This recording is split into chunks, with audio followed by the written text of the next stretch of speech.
Here's a pair of Grape 5's from 1990. I got this pair a few years ago and I hella forgot about them. It wasn't until I saw them again in my storage that I wanted to put new life in them. Looking at the shoe, they're not that bad. There's just some scuffs around the leather, some cracking on the ankle collar, some discoloration too, and the netting is a little bit dirty. I mean, overall, they're in decent shape. They still have the original insoles, and these insoles are really thick. It's about 3 times thicker than the original insole that you can get from any pair nowadays. This also comes with a brochure which you can sign up to join the Nike Flight Club. I know a lot of you guys have never seen this before since Jordan has stopped doing this, so I wanted to take a quick minute to show you guys all of the contents of this pamphlet.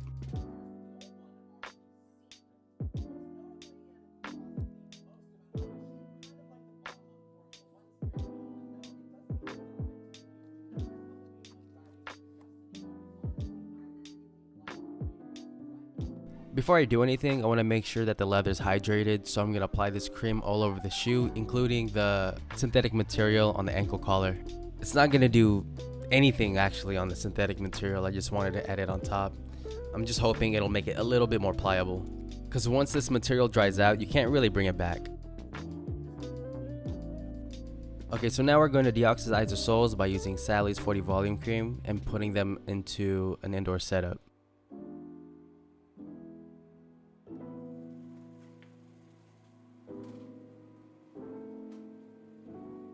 How I quickly remove the donors is using acetone. I pour it inside of the shoe and wait for the acetone to eat up the glue. If you don't want to use chemicals and you're a vegan, you could use boiling water. That can help too, but it's totally up to you. Now I'm going to start removing the factory adhesive on the soles and the thin white film that is layered on top of it. For those that are new to my channel, I am using cotton balls and acetone to help me do this job. I do want to mention that the originals came with its own donors. It was like a 2-for-1 combo. So this is why you want to reapply the thin white film after you remove it. You want the isosole to look milky white so you don't see any imperfections that are underneath the midsole. I feel like I can ice them up a little bit more, so I'm going to add one more session to this. There's still a lot of the factory glue left on the uppers, so I'm going to use cotton balls and acetone to help me remove them.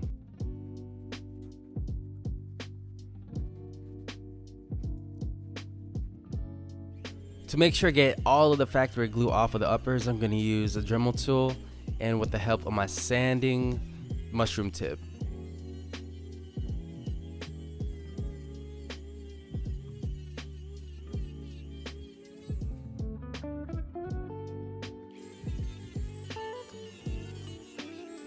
I've already applied a thin layer of adhesive on the soles. After I let that cure for 24 hours, I'm going to apply a thin white film by using Angelus white paint. After I finish applying the paint, I add another layer of glue on top. Now this is what you want to see. With the thin white coat on the sole, you won't be able to see any of the imperfections that the midsole has from the factory. To wind the netting, I did use New Life Antidote. I used the combination of the New Life product and a steamer to really deep clean the mesh underneath the netting. With the magic lamp, I was able to use one of my wishes to glue the midsole to the rubber sole easily.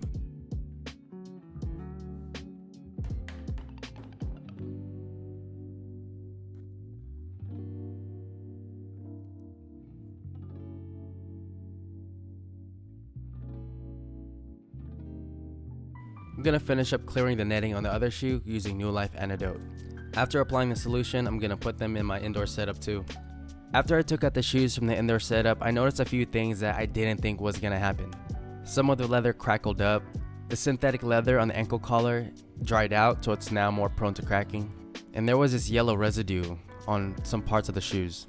Now my first instinct wasn't to record what happened in the aftermath. I just wanted to know if I could salvage them.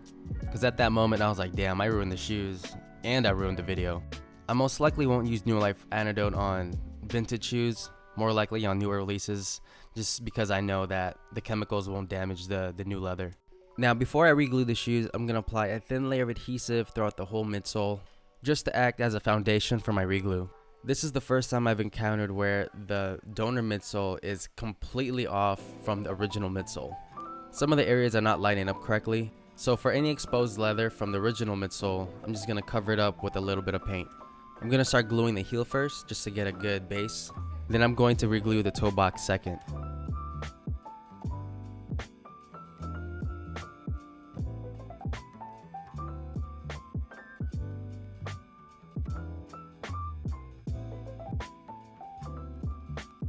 For those that are wondering, I'm using barge cement super stick as my adhesive. I also apply 2 thin layers of adhesive on the upper and on the rubber sole. I can let it cure for around 30 minutes. Then after 30 minutes, I'm going to reheat it with a blow dryer. After reheating it, I don't bond it right away. I wait about 30 seconds to a minute before I actually bond them together.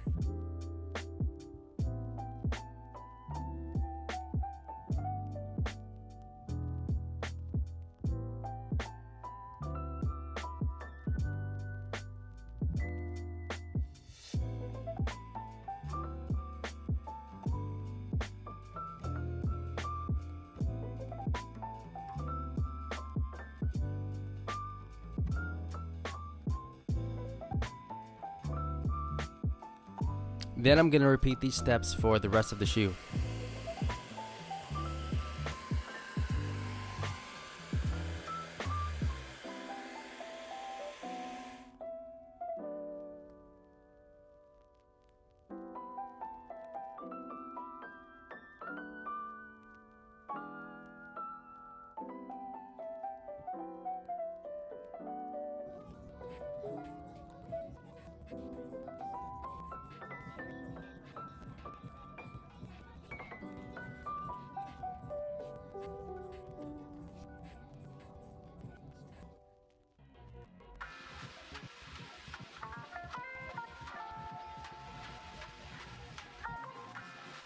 Now that the gluing is finished, the shoes are taped and prepped up to be repainted. I'm going to be using Angela's paint for my repaint. If you guys want 10% off of your order, use Manalo10 at checkout. I wasn't able to record this step before I started repainting, but I did prep the shoes by using Bulldog Adhesion Promoter. I do about 4 solid coats of the paint before I move on to the next color.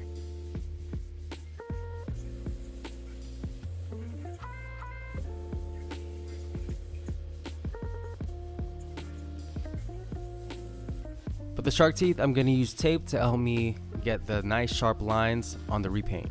And I'm going to use a hand brush for the rest of the detail work.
Now for the shark teeth, the originals had more of a rounded tooth to it, especially at the bottom of the teeth.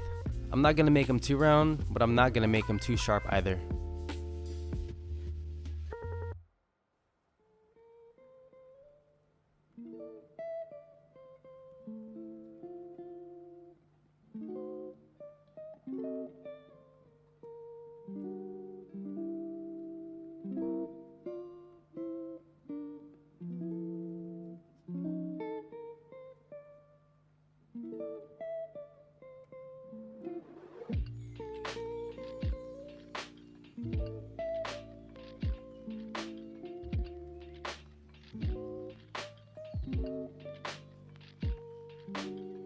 Alright, the final step for the repaint is just to touch up the black area.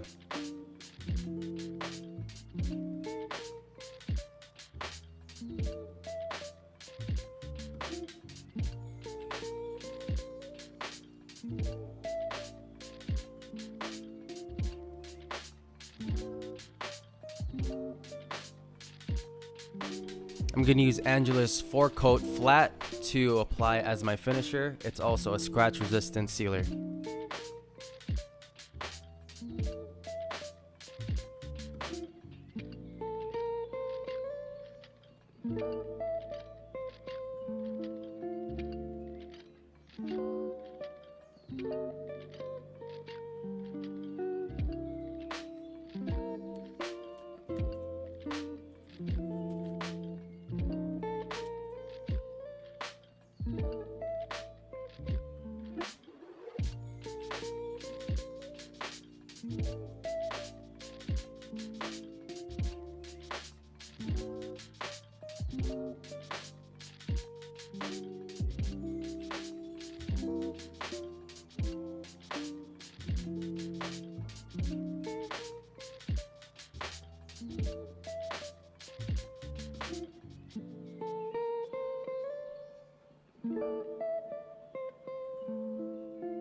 Now the next step is to restitch the toe cap with the sewing awl.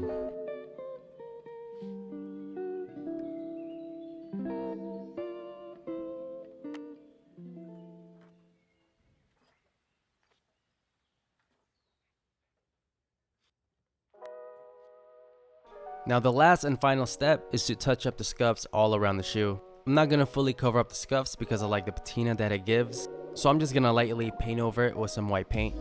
It's kind of like covering a black eye with some foundation.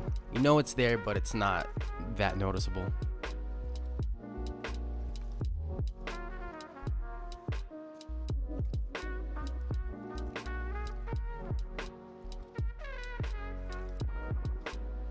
And that's pretty much it for this restoration project, and I appreciate you guys for watching this whole video. If you could do me a big favor and like the video for the YouTube algorithm, I'd greatly appreciate it. Alright, now let's enjoy some B-roll.